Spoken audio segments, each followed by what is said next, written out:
I told you you were doomed. Doomed.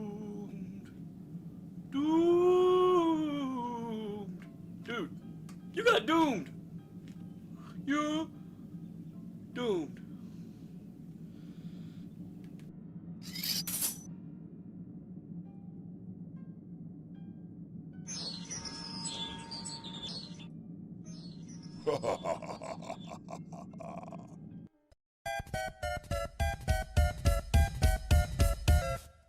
Get upset on the internet, you're assault adult, you're assault adult. Get upset on the internet, you're assault adult. Throwing out a hissy fit, your views ain't in the millions, and every up and comer is a threat to what you're dealing. And instead of getting better, you just spout up on your Facebook, crying on your Twitter bit about how bad your case look. In case you didn't get it yet, allow me to rephrase it. You're crying more than my 4-year-old, I'm actually amazed. Like you couldn't even see the forest for the trees. The writing's on the wall, literally there to see. How you getting sold that a culture blowing up, man? I think there was a point where you stopped growing up, man. Instead of showing up, man, irrationally mad. Don't appropriate impression like the latest fashion fad. It isn't cool or funny to be acting like an edgelord. You alienate friends, pushing closer to the edge more. I don't know how to say it anyway to make it clear. If you're the one unhappy, then the problem's in the mirror. Get upset on the internet, you're assault adult, you're assault adult. Get upset on the internet, you're assault adult.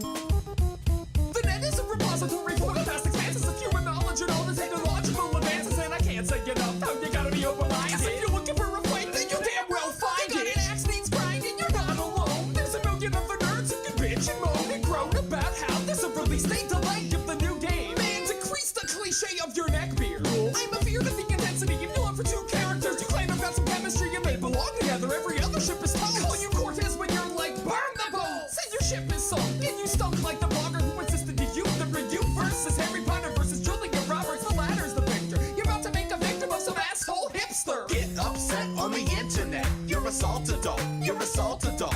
Get upset on the internet. You're assault adult.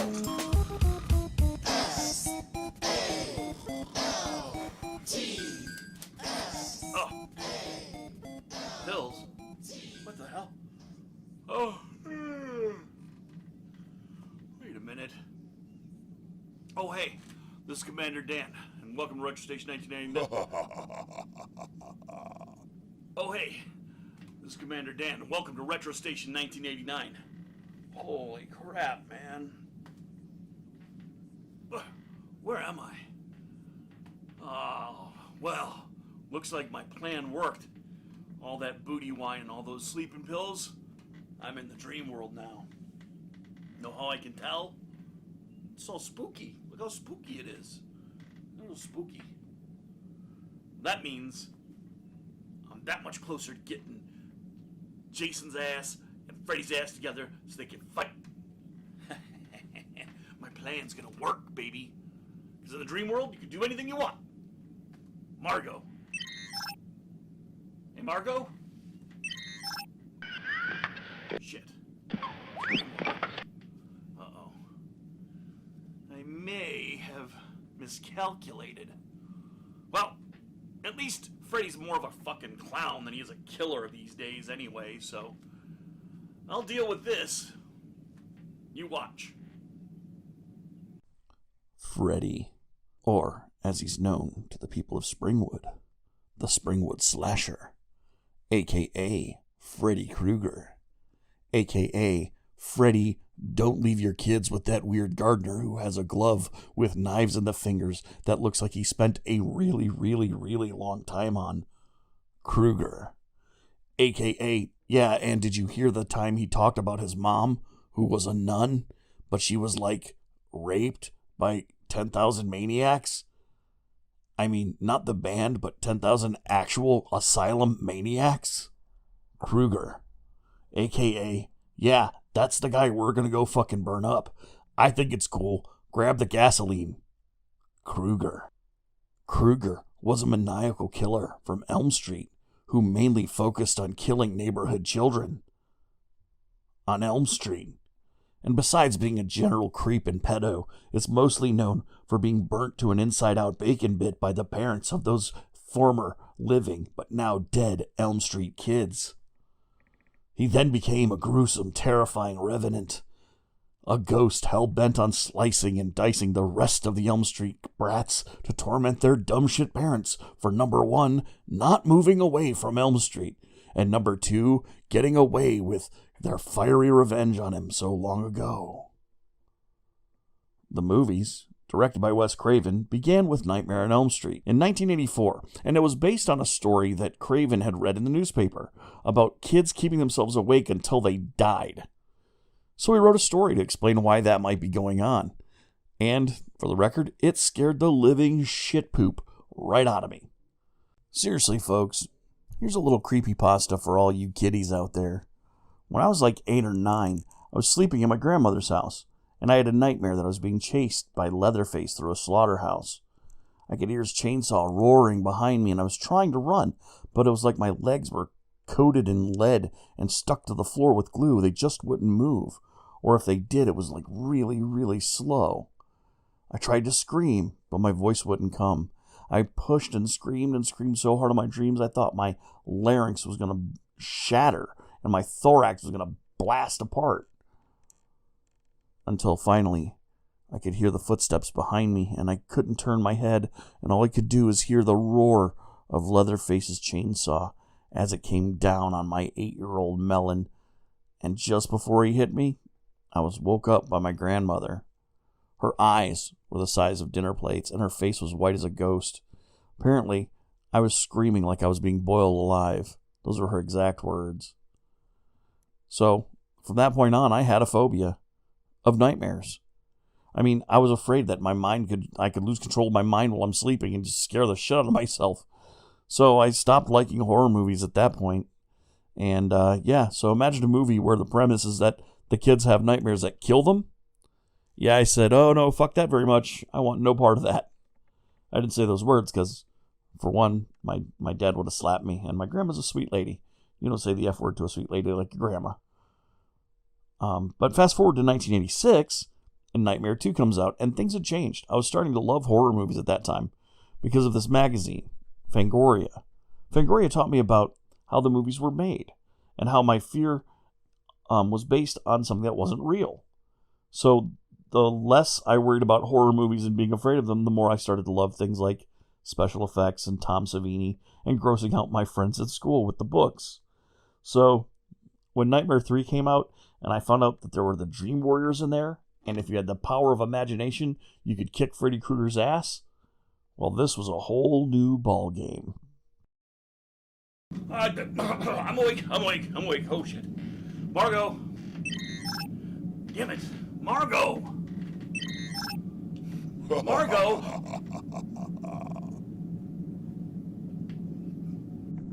Yes, Commander Dipshit. Oh, look. Little Piglet having himself a bad dream. You're gonna squeal, chunk style. Hey, eat an 8 salad, fucking fair face. I ain't afraid of your tired ass. You bring it on, bitch. Come on out. Wait until you play my game, little Danny boy. I got a whole lot of fun waiting for you. I'm your Margot now, beef tits. Bring your fritter face out here, you little burnt, crispy asshole, and I'll teach you a lesson when I was... Oh yeah? Tough talk, buddy. Read the label, you silly bitch.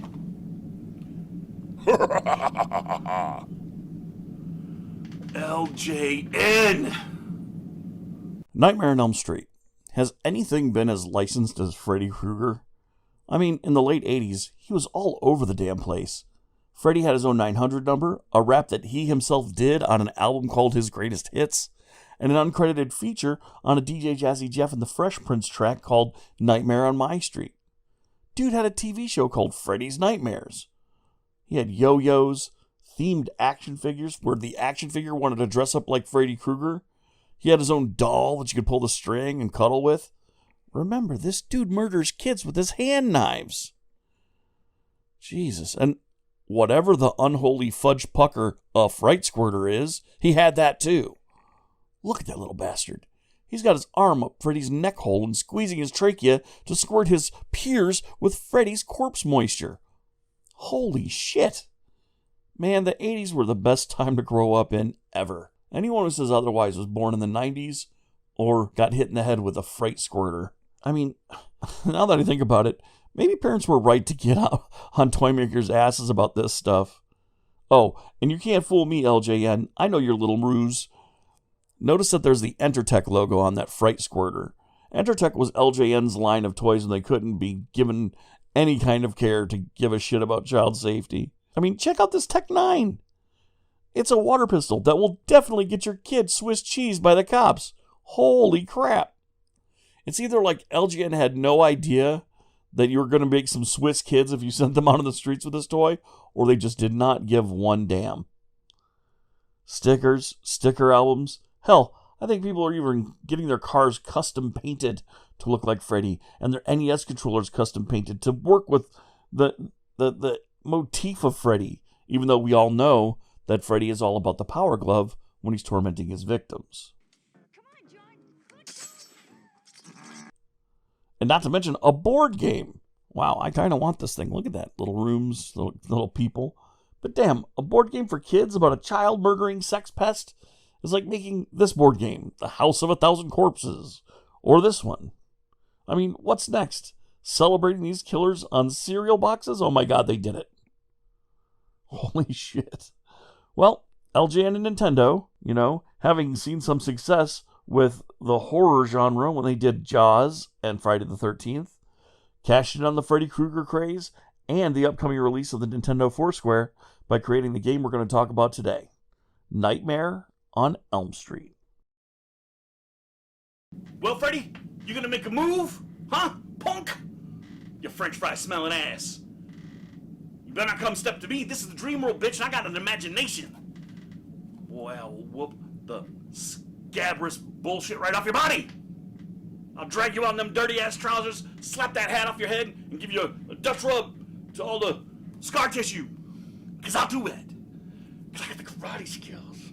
And your game, well, that's another matter altogether.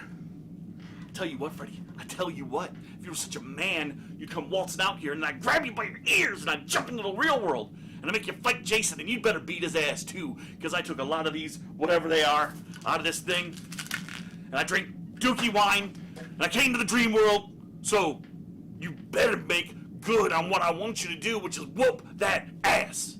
Well, you thought wrong, Heavy D. I'm here to bust your balls in the dream world. You're as doomed as bell bottoms or that lady's dead kids in Titanic. Whoa. Whoa.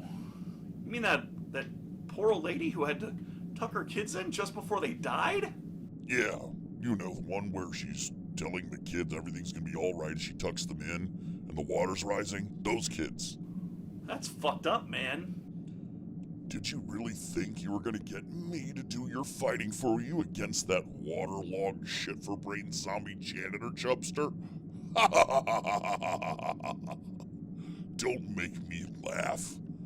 Because it hurts my lungs, which have been burned very terribly by those vengeful bears. No, I get the whole killing and it's a nightmare and everything, but you're an asshole. Hey, that's offensive. No, yeah, no. You're right. That was pretty fucked up. But I'm still gonna make fun of your weight before I do away with you in some ironical fat-related nightmare. Whatever. Freddy, it comes down to you and me. I'm gonna whoop that ass. Shit, if I could only just get to Margot, Okay, all I gotta do is imagine that Margot's here and Margot's here, right? It's a dream world. Alright, Margot, super nice, does all the stuff I ask her to do, but she can't fabricate fucking Jason's mom's head for shit. Nah, don't be negative. All right, hold on. Margot, I'm reaching out with the Dream Force. Margot. Polo? Margot. Commander. Are you there, Commander? Margot, can you hear me? Commander Margot? Dan, are you there? You guys watch this. Margot, I'll be right there. Watch this. It was 1989. A Nightmare on Elm Street was released for MS-DOS and Commodore 64 by ShareData, under the auspices of Monarch Software and Westwood Associates. The game was based on the Dream Warriors movie, which, by my reckoning, is the reason Freddy Krueger became one of the most over-the-top, popular icons of the horror cinema. The graphics on the DOS version were crude. They weren't at the level of like home consoles or the arcades. They looked more like the original Duke Nukem or Commander Keen, but played a lot like an RPG mixed with a top-down action title like Gauntlet. In fact, the way it played was a lot like Zombies Ate My Neighbors. Westwood Associates were famous for licensed games in the DOS era, including some of my very favorite games, Battletech: The Crescent Hawk's Inception and Battletech: The Crescent Hawk's Revenge, not to mention the classics Dune 2 and Eye of the Beholder. I mean, they were pioneers of taking a licensed property and treating it the way it was supposed to be treated. So check this out. You play as the Dream Warriors. First, you have to find Freddy's house as he's chasing you around the neighborhood because he captures one of your friends at random at the beginning of the game. Now you have to find the house, rescue your friends, and defeat Freddy. Pretty straightforward as you collect items, flip switches, and go through the house, but if you're going to do it, you can only do it if you're not going to play as Nancy. Because her power is, look, fucking literally victim. I mean, what the frickin' fuck is that? That's like, Nancy's the one who's a victim? Nancy's the one who beat him by just saying, I don't believe that you're scary anymore. And just fucking pieced out and fucking yeeted right out of her fucking room. And Freddy just crashed into a window. Yes, he slurped her mom into a door like a piece of spaghetti. But she's fine. She got to ride in a car with Johnny Depp and shit. Right? That's how that movie ends. It's been so long since I saw it. Anyway, in the game, Freddy's ma helps you by thwarting Freddy and letting you use your powers. And you spend the game flipping switches, like I said, opening doors. It's basically Zombies Ate My Neighbors on a much smaller, more simple scale. Anyway, a year later, and we get the LJN and RARE folks getting together and creating a Nightmare on Elm Street for the Nintendo Entertainment System. Programmed by Steve Patrick, and music by composer extraordinaire David Wise, the man behind the RC Pro-Am music and other licensed titles like the WWF's WrestleMania game and The Amazing Spider-Man for the Game Boy. The WWF game actually has really good music. The gameplay is dog shit, but David Wise knew how to take a licensed title and make it sound like the title you're playing. And when it comes to Nightmare on Elm Street, it's actually damned good. I'll show you here.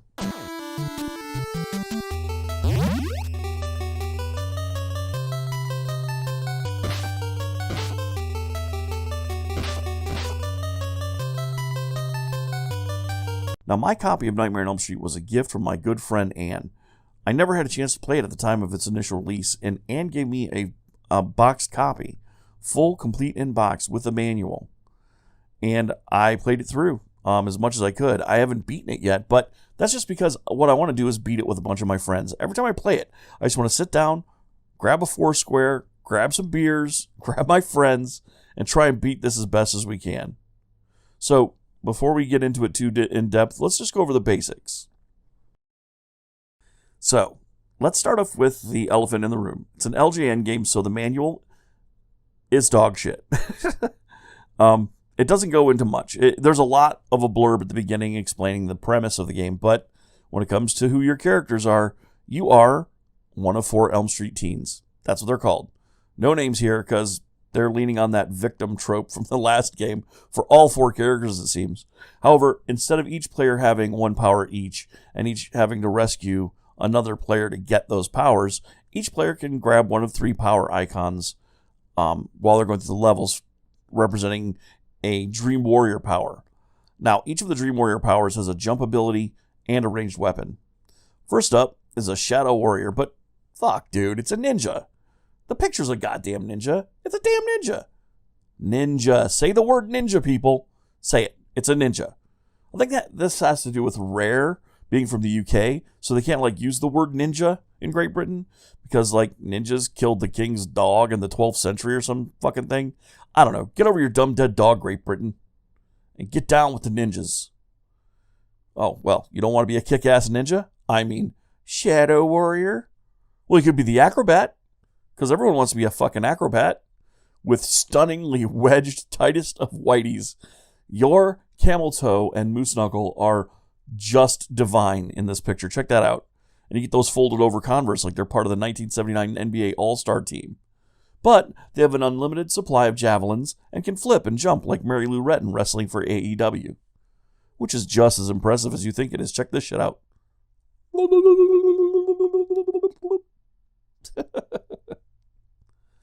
Oh, and last but not least, the necromancer. No, not that necromancer. This necromancer. I mean, come on. This character looks like what a parent's disappointment in your choices feels like. They look like the third runner-up in a Harry Potter costume contest with blind kids. They look like somebody got confused and got sorted into Hufflepuff twice. The nails are glam, I'll give it that, and they're metal as hell. But this is someone just LARPing in their stepmom's horoscope-themed bathrobe and apparently a sorting hat. Jesus, I can't even tell if this game is just being sarcastic or not. But the dweeby magician has powers, and they're badass. Has the power to float and to shoot fire orbs. I mean, that's 2 second-level spells right there. Making him the supreme victor. Oh, Jesus, it's catching. I've never felt so dorky in my life. And I'm very dorky. But look at that guy's face. This fool can't stand being the necromancer either. But who could blame them? I feel your pain, dweeb. I feel your dweeby pain.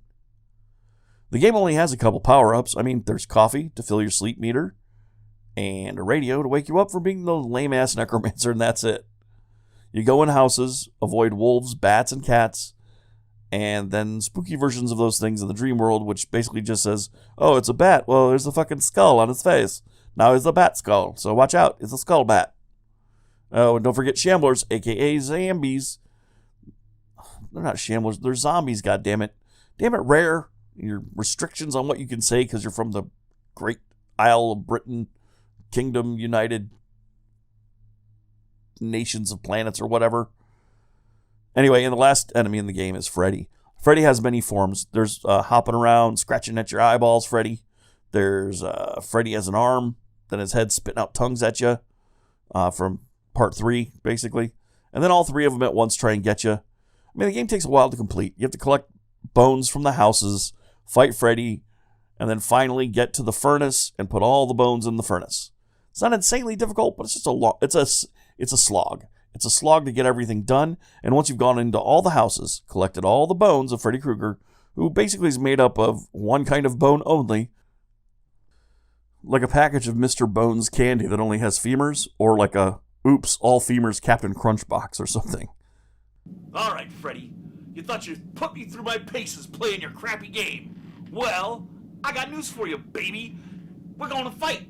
So bring your ass out here, and it's all over for you. Dunsville. Dunyan Rings. All right? Burnt up baby killer grave. Population U. That's what we're talking about. Oh, eat shit, space boy. I'm gonna gut you like a fat fucking fish. I own your lard ass. I'm gonna inception you like 1,000,000 times. I know you still fear me. Your nightmares make you weak. After I torture your mind and your cream and lard-based body, how will you ever know if you're in the real world again?